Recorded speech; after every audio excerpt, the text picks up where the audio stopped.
Content warning. The content of this podcast is intended for informational and educational purposes only and should not be considered medical or psychological advice. The views expressed are those of the hosts and guests and do not necessarily reflect the opinions of any professional organizations. If you or someone you know is experiencing mental health issues or a crisis, please seek help from a qualified mental health professional or contact a crisis support service by dialing 988. Always consult with the licensed therapist or counselor for personalized support and guidance. Welcome to Queer in Here, Let's Talk Mental Health, and I'm Alicia Nolan. My pronouns are she, her, 3-time Amazon bestselling author and owner of Choose to Live. This podcast is dedicated to LGBTQ+ mental wellness. A diverse selection of mental health professionals and passionate storytellers will come together to create a safe and supportive space for everyone. Each episode features insightful conversations that explore the unique challenges faced by the LGBTQ+ community, weaving in personal narratives that resonate deeply with experiences of identity, acceptance, and resilience. This podcast will not only provide valuable tools for coping and healing, but it will also foster a sense of belonging, reminding followers that they are not alone in their journeys, and intends to inspire hope, spark dialogue, and promote mental wellness for everyone. Hi, Cam, and welcome to Queer in Here, Let's Talk Mental Health. Would you mind introducing yourself to the audience? Oh, I don't mind at all. My name is Cam Murphy. I have an LPCC license, which means I'm a candidate for being a licensed practicing counselor. That just means I'm in my 3,000 hours after grad school being supervised. My pronouns are they, she. I've lived in Colorado for like 8 years. I am also, part of my degree is I'm a somatic body psychotherapist. Awesome. And let's talk about that, the somatic body therapist. What exactly, can you define that for everybody? Yes and no, because Okay. yeah. Somatic therapy is an umbrella term, and you could have 10 different somatic therapists in a room, and all of their practices could be quite different. Mm-hmm. But the way I practice is through nervous system regulation, incorporating movement or somatic bodily awareness into deeper emotional work. Mm-hmm. I'm also an EMDR practitioner, which is a somatic practice with trauma reprocessing. So EMDR is eye movement desensitization reprocessing. In that process, you are connecting emotions and somatic awareness, nervous system regulation. I'm also a yoga teacher, so I like to incorporate various meditations and breathing exercises into my therapy practice as well.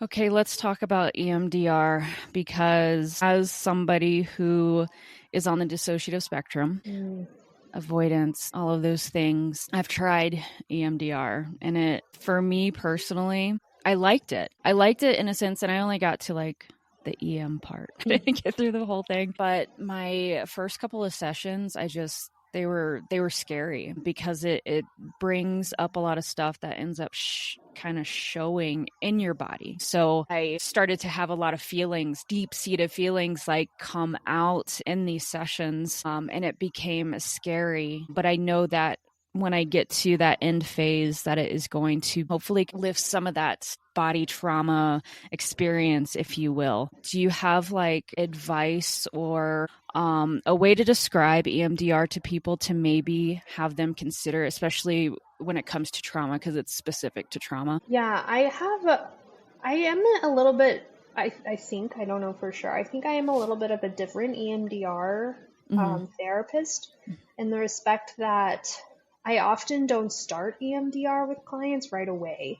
Yeah. So we develop a safe rapport. We develop, maybe we do some parts work. Maybe we do, we do nervous system regulation, coping skills. So we have for better or for worse, I have a longer introduction period before we get into trauma. It's all trauma work. Coping skills, emotional regulation, safe and trusting rapport. In my opinion, that's all trauma work. And sometimes when EMDR providers start EMDR, they go right into it. Like, Yeah. you've just met this person, you're on session 2, and you're reprocessing some of the hardest, most traumatic things you've ever been through.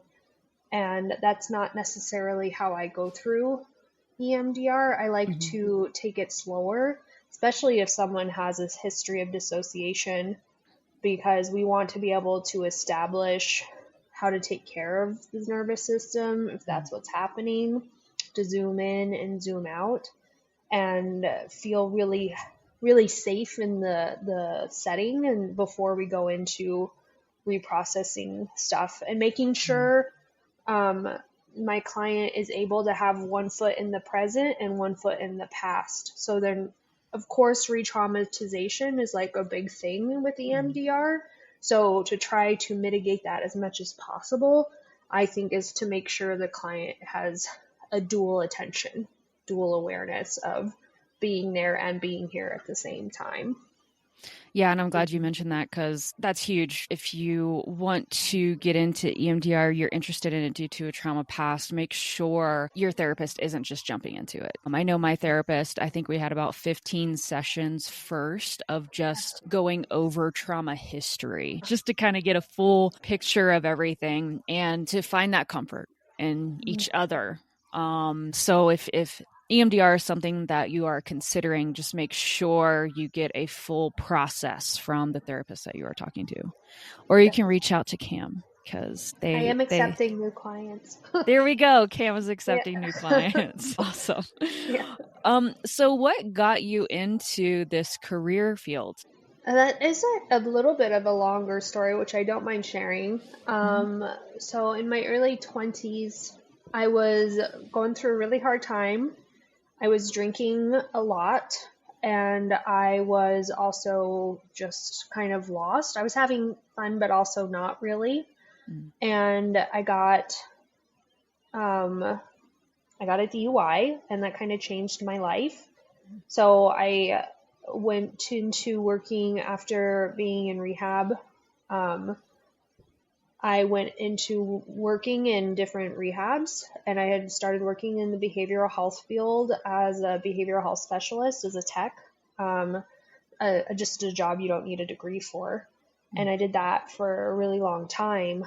And I got to a point where I saw that I needed, if I wanted to progress in this career, I needed to get a degree. I needed to get my bachelor's first, and then I needed to get my master's. So I ended up moving to Colorado to go to Naropa University, which is a Buddhist-inspired university. Got my bachelor's, and then I got my master's degree there. But it was kind of also my journey with my queer identity. I really acknowledged being non-binary while getting my bachelor's degree. And then also seeing the need there was for LGBTQ folks to have an LGBTQ therapist, to have an LGBTQ affirming space. I worked for a LGBTQ nonprofit for a little while as a case manager. And it was just a lot of working in the behavioral health field and my own life experiences that got me where I am today. Yeah. Thank you for sharing about the DUI and stuff. I know that's difficult, but also congratulations on turning your life into what you're doing now. I had a long history with alcohol as well, and it's like it's fun sometimes, and then sometimes it's not so fun. I was one of the lucky ones that I should have gotten a DUI. I'm lucky that I didn't kill anybody. It's probably one of the most terrifying things. So congrats on that. That's huge. Thank you so much. And I feel it happened, that was over 10 years ago now. And as horrible as it was really a pivotal moment in seeing that I had an issue that I needed to address and trauma that I was suppressing with alcohol I also around my sexuality and also around my gender identity, it was like a coping skill that was a maladaptive coping skill. And through therapy and through meeting new friends and having different choices in my life, I was able to really turn it into, just a pivotal moment that helped bring me where I am today. And I think that there is still quite a stigma around alcoholism, but I also think that bringing it out of the like shame never produces healthy change, and bringing shame out of the shadows helps lessen the shame of it. Yeah, talking about it can still be like really hard, but again, just being able to talk about it and showing other people that it's okay to talk about those things is incredibly important for people. They need to hear it. They need to hear it. So thank you so much for being vulnerable and sharing that, because it needs to be talked about. Thank you so much for giving me the space to do it. Of course. So you mentioned also being a queer therapist. Do you want to talk about a little bit about how people go about finding a queer therapist, and just if that's something that they're searching for? Yeah, I think that now so many of the search engines or like the directories include that you can put that you want an LGBTQ therapist. I think Psychology Today has that option to say as like one of the search engines. And then there's also a directory that I'm involved with called ZenCare. And I think ZenCare is like very specific with how you can refine your search. I think even more than Psychology Today. And I also think looking at your local LGBTQ community or nonprofit organizations, a lot of the times they have case managers or they have queer therapists themselves or referral lists that, like when I was a case manager, part of my job was to vet therapists to when they said that they were LGBTQ affirming, were they really affirming, or was that just like something that they were saying that they were, because sometimes it's just a box that they're trying to tick. But yeah, I didn't think about that therapist would actually go as far as to saying, yeah, I'm LGBTQ affirming, like just to get new clients or just to get more clients, I guess, or be more appealing. I think it's because they don't quite understand what it means. Okay. Like they're like, of course I'm accepting of trans people. Of course I'm accepting of queer people, but they might not fully understand that is a culture, is a whole difference. You want to understand some of the verbiage. You want to feel safe enough. You want to make sure you're not getting misgendered consistently in therapy. So I think that it's not like out of a malice place. It's like out of I don't quite understand what I want to be. Or they might be thinking like, of course I'm accepting, and then not I'm accepting of everyone. And then just kind of like, okay, no, that's totally fair. I'm like, wow, I can't believe somebody would do that in a malice way, but I also can't see people like doing that without knowing it, like, yeah. That's what they're saying. So you vetted these people? It was like me just calling and saying, what is your experience working with LGBTQ community? Are you friendly or are you affirming? And what is the difference? And for the most part, everyone was like, yeah, of course I have a lot of clients, or like, it was more rare that people weren't, affirming, but it still happens. Yeah. So you just want to make sure, like I personally have an experience with a therapist that I didn't see very long because it wasn't even for work. It was like my own therapy. And she said she was really affirming. And I believe that she was, but she also misgendered me like multiple times during every session. Yeah. And I was like, I can't do this though. Yeah. Like I don't even mind getting misgendered occasionally because my presentation is like it's more feminine. So but multiple times during multiple sessions, it's like, I can't hold that as a client. Actually, that absolutely makes sense. It is good to know that there is somebody out there like vetting these individuals. And that's got to be comforting for the queer community to hear that. And in my opinion, to know like when a therapist checks LGBTQ, I don't even know how it, or when you're looking for an LGBTQ therapist, that these people are being vetted for that. I don't know how often it's happening, but That's you fair. can also, it is very like, I would say a big red flag for a therapist could be if they don't offer a free consultation. I think that's like probably less than 1% of therapists that don't offer a free consultation. But what I'm getting at is you can also do your own vetting during the free consultation, asking about because so often I think people go into consultations just wanting to I don't know, share about their experience, but it's also an opportunity to ask about if the therapist is going to be a good fit for you. Yeah, because there's so many therapists out there, and I know there's a lot of people who have tried seeing a therapist and it didn't go well, and it's like try again.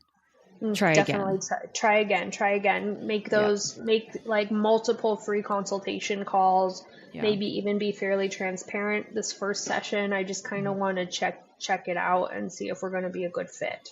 Yeah, that's great. Let's get into the anti-capitalism portion of this. Since you mentioned free consultation, which I love that you mentioned that because it's infuriating to see when consultations are not free. Like it's hard for me to talk about mental health care with the word care in it. I feel like that word needs to be removed, and I'm not sure, I'm not creative enough to come up with the new word at the end of that, but I don't believe fully that our mental health care, in quotes, system is really about care because it appears to be more capitalistic. So can you share your beliefs behind that? I agree with you. I think that it's the same as our healthcare system where it's not really, it's profit.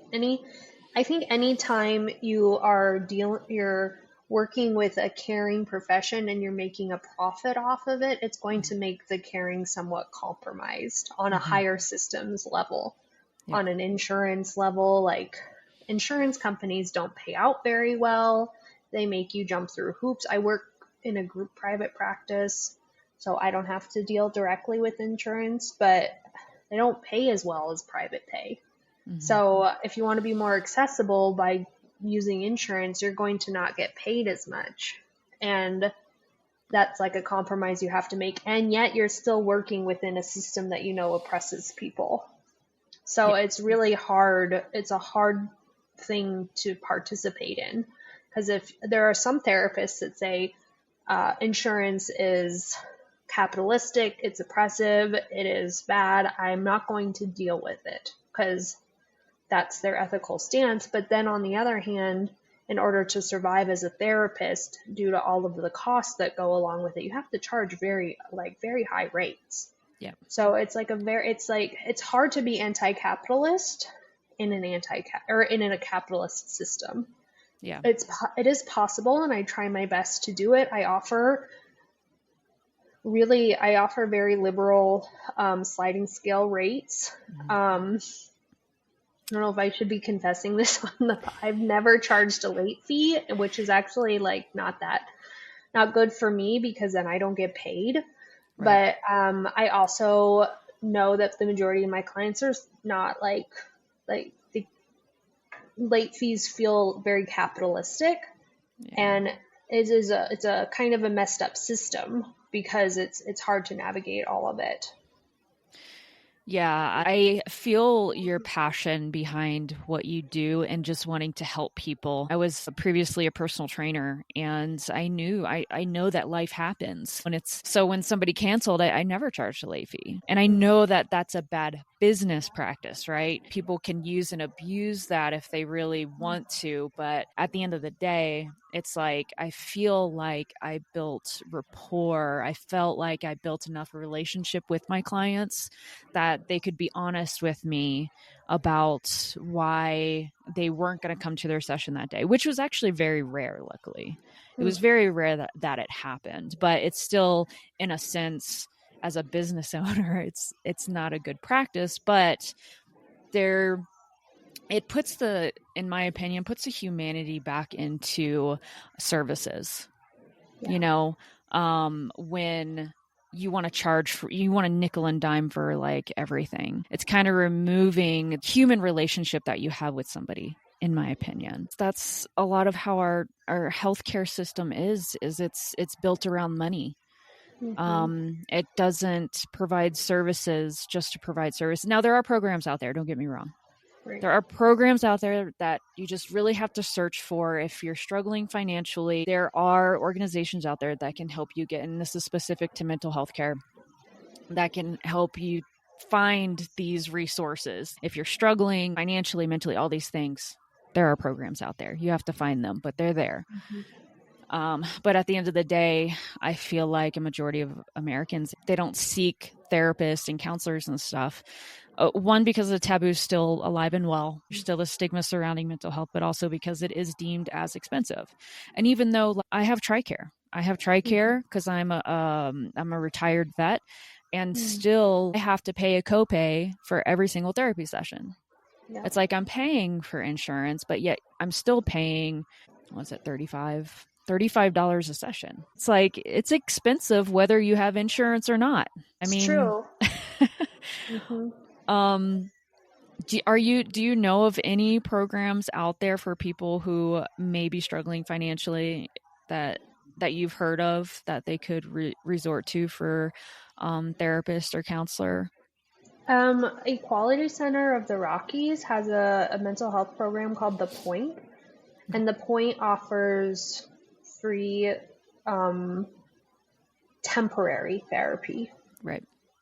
I do believe you can have Medicaid, and if you don't have Medicaid, they could help you apply for Medicaid. And then being on Medicaid opens the door quite a bit, because if you have Medicaid, you can't get charged a fee. It's going to be part of the Medicaid, and there are Medicaid approved therapists. But where sometimes people get really, when it comes to healthcare, people get really kind of worked over by healthcare are the people that don't qualify for Medicaid but still aren't making very much money. Yeah. Because insurance is extraordinarily expensive. If you're making just the Medicaid qualifications is so low. Yeah. So and then it is hard to find. There is a website called OpenPath. And OpenPath has therapists on, like, it's a requirement to be on a sliding scale. To be a therapist on OpenPath. I have a profile on OpenPath. A lot of other people have profiles on OpenPath. So, but yet it's still expensive, because like we're looking at $55 rather than like $200 or $150. But for a lot of people, paying $50 once a week is still very expensive.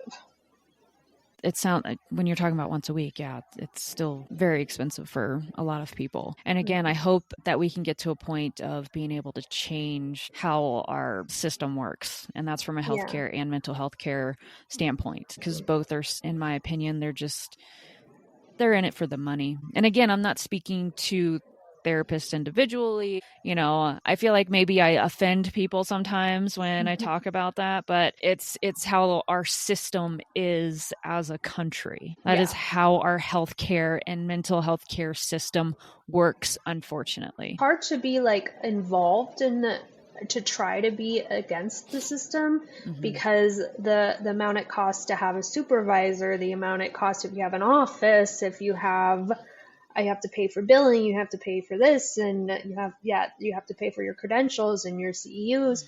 And there's a lot of cost that goes into being a therapist, and it's all very expensive. So even when folks do charge a lot, it doesn't necessarily mean, a lot of therapists are in it for the money, and I know you're talking about the systems, but because the systems are so backwards, it makes it really hard to not be a therapist that's participating, because then you can't get by.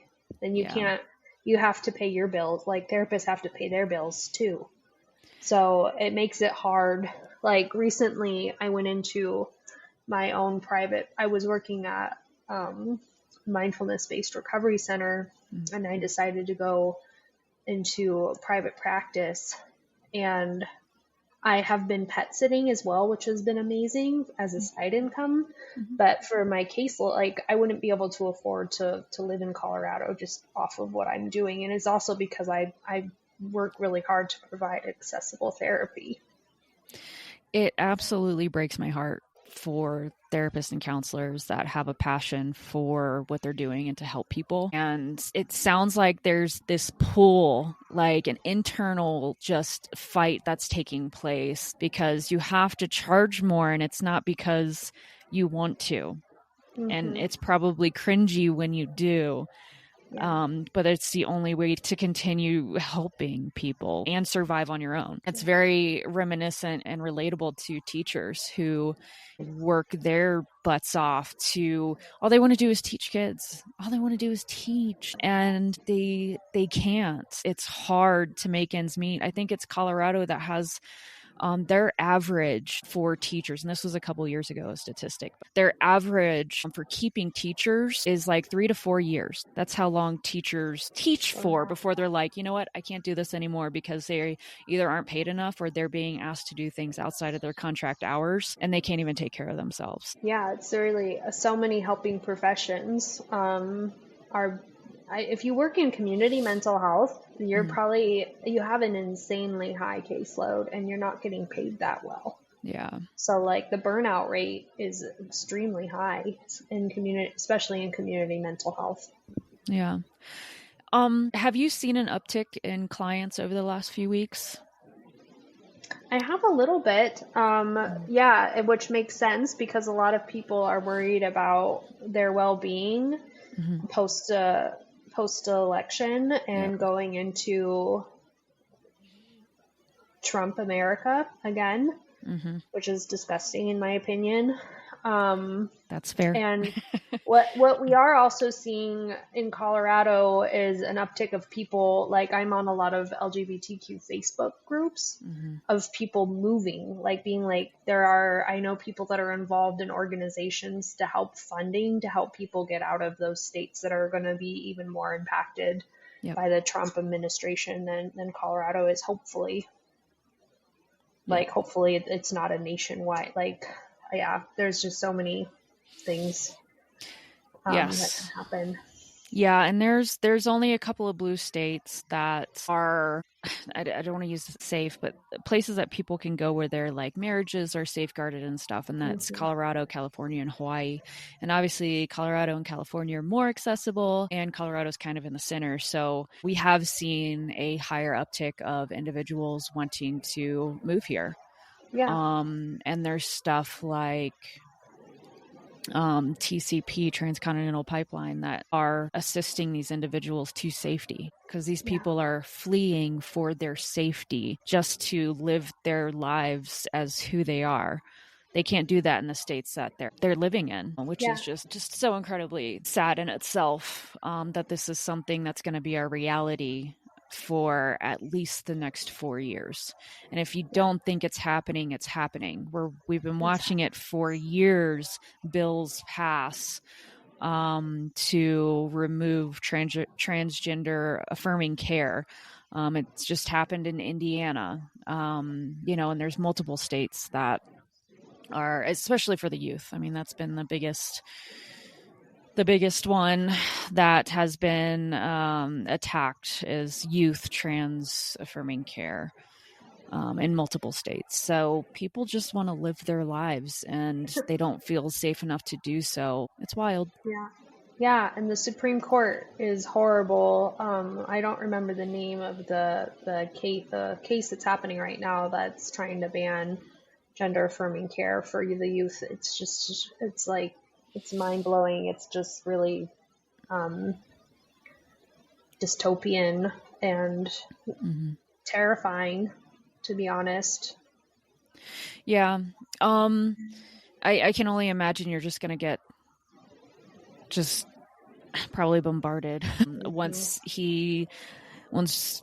I can never say his name. I've noticed like the last couple of podcasts that I've done, I can't even say his name. Like, I don't think I've ever I haven't been able to say his name at all, but you guys know who Yeah, I'm talking about. exactly. But he has claimed that on day one, he's going to be a dictator. And I think on day one, people are going to get a rude awakening because what they believe wasn't going to happen, especially people who voted for him, who are like, no, he's not going to do that. They're just, fake news, whatever. When it happens, people are going to wake up. They're going to I wake up and hope be like, yeah, Yeah, I hope so. And also, it's sad because the wake up is too late. yes, I completely agree. We missed our window of opportunity to prevent such turmoil across the United States, but specifically for marginalized communities. We're already seeing these extremist organizations that are already being louder and prouder than they ever have been. And it's something to be scared about. And in my opinion, like if you're part of the queer community or any marginalized community, have a plan for yourself and your family. I'm trying not to not exaggerate. What do you call it? Catastrophize, maybe? Yeah. That's a great word for it. I love that word, by the way. I'm trying not to, but I also don't want to go into this next election not prepared whatsoever. So at least have a plan in place for if stuff really goes down. Is it over dramatic? I don't know. But again, I'd rather be prepared than be reactive to all of these things that may take place. Yeah, so I'm actually moving. I know that Colorado is one of the safer states, and I am actually going to be moving to Puerto Vallarta, Mexico. Oh, wow. Since all of my clients are online, I Yeah. can still help folks in Colorado. I'm licensed in Colorado, and I wanted to go to a really gay-friendly, queer-friendly place outside the U.S., and Puerto Vallarta has been known for its queer community for a really long time. So come the new year, not right away, but in the next few months here, I'm moving to Mexico to just have a little bit of space removed from. Mostly, I'm really worried about the Supreme Court and the Republican leadership in all of the branches. I'm trying to remember I think the Republicans might have the Congress and the House right now. That's correct.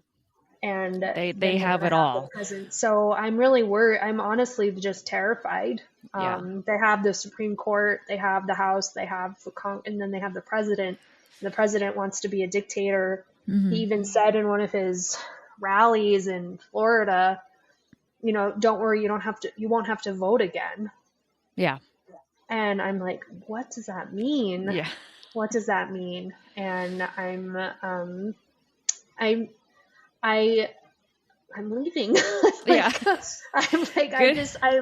I just feel like something really, I hope I'm wrong. I'd rather be wrong than right. And I hope that it's just not as bad as I think it's going to be, but I would rather watch it from afar than feel like I might get stuck in it. Yeah. At first, I commend you on taking that leap because it's terrifying whether you stay here or make the big decision to move. It's almost, we're going to have to adapt no matter what to either the new normal here in the US or just to a new environment elsewhere that seems to be more friendly. So do they do like a work visa? Can you explain a little bit how that works? Because my girlfriend and I may have this conversation all the time about places to move outside of the country. So I won't need a work visa because my work is still coming from the United States, but I will need to apply for a temporary residency. Okay. Yeah, and I know there's many countries out there who I think they do like either 30 to 90 day visas. So so their visitor visa is 180 days. Oh yeah. See, that's, if nothing else, you can do that a few times and hopefully it's all over. Yeah. As long as you're not working, that's fine. But if you're working in the country, you need a work visa. But since my income comes from the United States, I don't have to worry about that. Well, that's a huge move, and I'm very excited for you. I'm not gonna lie. I'm kind of jealous. My girlfriend has older boys, one's still in high schools. You know, we're lucky enough to live in the state of Colorado. Unfortunately, we do live in a red county, so we don't hold hands in public, stuff like that. You know, Denver and Colorado Springs are very different, but you know, we're still very fortunate to live in a state that has a gay governor. Is hopefully currently right now putting measures in place to help safeguard the queer community and other marginalized communities as well. So I know that we're fortunate, and there are organizations that are popping up. I want LGBTQ plus people to know organizations are popping up where you're at to help keep you safe and come together as a community to help each other out and just be there for each other. I know I'm wanting to organize in the Red County, in the city that I'm in. I'm wanting to not band together. Basically do a meet and greet with other LGBTQ plus people that are in my city. But also be very careful about it, like posting on Facebook. I've gone back and forth. Hey, are there other LGBTQ people that want to meet? Just message me. We still need to be careful, but I still find it important to get together with other people in the community where you're living to just know who your neighbors are, or who your safe neighbors are, if you will. Yeah, I think that's really important as well. That sounds like and it is, it's like part of what can be so brave about being queer these days. It's, you don't know when you put yourself out there, you don't know how you're going to, but also on the positive side of it is that you're going to be helping build a community. Yeah. And actually the group practice I work for is based out of Colorado Springs. It's called Mindful Springs, and they've been trying to really boost their LGBTQ services. So that has been feeling really good, and trying to be more present in the Colorado Springs LGBTQ community, especially since it's such a red city. Yeah, I don't know how successful they've been having a hard time. I've been having a hard time with it, but we've been working on being more out as LGBTQ affirming services, a place for LGBT. Yeah.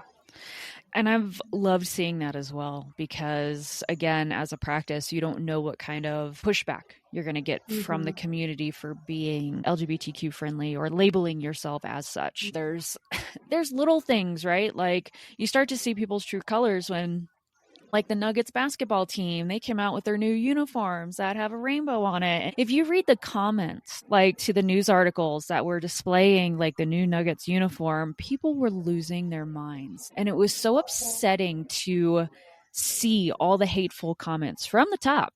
Like from the top of the comment section, which means people reacted or liked more or whatever. The rainbow doesn't necessarily have anything to do with the LGBTQ community. Actually, I don't think it does if you look at the history of like that uniform. But the hateful comments just because it was rainbow, it's horrible. It's disheartening, but people are also feeling empowered in their opinions against it right now too. My uncle, so I'm currently in Arizona visiting family. I'm in Tucson, which is technically, I think, one of the only, if not the only, blue counties in Arizona. It's like almost always blue. But my uncle is an older gay man, and he was at a meetup for older gay couples, and a man went up to the person, another not involved, a separate guy went up saying, using really hate, I don't even want to say what he said, but he said, "I don't want to sit next to those blanks. You need to make them leave." And the restaurant was, of course, "You need to leave. We're not going to make." Yeah, the restaurant was like, "No, you, sir, need to leave, not them." Yeah. And he said on his way out, "You just wait another month because this isn't going to be able to happen anymore." See, and that's, again, here we go, this hateful rhetoric, these hateful individuals that are feeling empowered by their leader in this country. I still can't wrap my head around it. No, I can't. again, have a plan.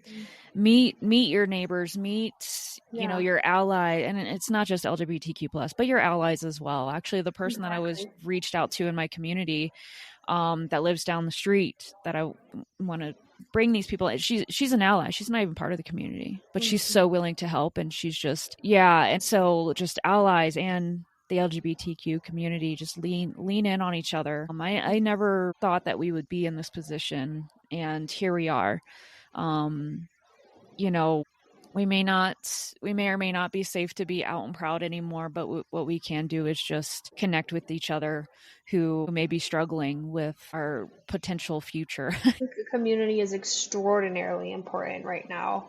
I Yeah. think that like coming together and knowing that you have people who you can turn to Mm. and commiserate and connect and just know that you do have safe people in your life, that you don't have to censor yourself Mm. or feel excluded, and just like be very held together while like holding each other during these terrifying times. Yeah. Yeah, well, let's go ahead and let's finish on a good note. Let's Okay. finish on an uplifting note. I know this has been happening lately. I think with each recording since the election, it comes up because it's very real. It is our reality right now. So it's not a bad thing that it comes up. And I think each time too, just the sense of community, like can't express it enough. Coming together, rising, and just being there for each other. But if there is, and it doesn't have to be politics related, it doesn't have to be, but if there is a nugget of advice that you can provide for the LGBTQ community, either during these times or as it relates to mental health and therapy, what would that be? I would say I have a couple. Yep, go for it. My first one is celebrate queer joy. Allow Mm, yourself to be happy. Allow yourself to have fun and participate in self care and do what drives you. Like whether that's creative or connecting with friends or reading or going to community events, like celebrate your queer joy, because it's really important to find that in these really hard times, because it's easy to focus on all of the horrible things that are going on, but that's not very good for our mental health. So to hold the balance of queer joy and the reality, it's both reality, I didn't mean to mm, say, but my other one is to find a really good therapist, a therapist who holds and supports you in the way that you need, who has the therapeutic style that you relate to, that you have a connection with. I think that that's really important. Anyone who says that therapy isn't political, I don't agree with. Like, mm. we talk about, especially with my LGBTQ clients, we talk about political climate because it matters to our mental health. It's not separate. Yeah. Excellent, excellent, excellent. Thank you so much for being here today. Can you tell people where they can follow you or reach out to you for your services? Yeah, I have a profile on Psychology Today. The group practice I work through is called Mindful Springs. They're based out of Colorado Springs. Mm. My I was gonna give my social media, but I'm not really on that Oh social no. media that much. Okay. So just like my just like my professional, like Psychology Today or Zen Mm, Care, or mm. Mindful Springs would be the places to find me. Excellent. And Cam said that they do have spots available right now. So please reach out for just working with this amazing individual. Thank you. And I Yes. accept, I do through Mindful Springs, I accept quite a lot of insurance. And I also Mm. have a private practice that has a very, it has a sliding scale. Okay. Good. Excellent. Thank you for doing that. Thank you for bringing some awareness to the capitalistic kind of side of therapy that we cannot ignore anymore as a Exactly. society. So Hmm. I do appreciate that so much. Yeah, no Um, problem. It's been my pleasure. Thank you. One last thing for the community, I like to highlight LGBTQ plus professionals in Colorado.